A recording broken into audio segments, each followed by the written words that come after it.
આ તારો બાપો છે, આની શરમ મને આડી આવે છે, સમજી લીજે. બાકી તારા ભીસડા કાઢી નાખવા માટે મને તારા બાપાએ જ કાલ બોલાવ્યો હતો, બરોબર? પોલીસ તને પકડીને છોડી દે, પણ ગામમાં દીકરા હવે ક્યાંય ખાલી ખીલી ચોરાણી ખીલી એટલે તું કાંતિયાનો મુનિયો અને ઓલો ગેલાનો તો સમાન કાલ જ ભરાવું છો.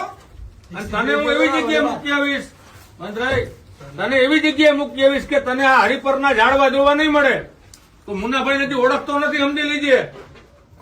અને તને મારી મારીને તોડી નાખીશું, બરોબર? આ તારો બાપો બેઠો છે ને કઉ છું, આને મને બોલાવ્યો તો કાયલ આવી ગયો છે એટલે આ ગામમાં ગરીબ માણસો નું તારે ચોરી કરી લેવાની એમ હે? તો કર તો ખરા, હું જોઉં કેમ કરેશ. તારો કોઈ લોર્ડ ગવર્નર હોય ને તારી વાહે, એની હોતે જઈ નાખું લે ને. મને કોઈની બીક નથી હો દુનિયામાં. હમણાં તો મુન્નાભાઈ મળી લીધું, કઈ મળી લીધું.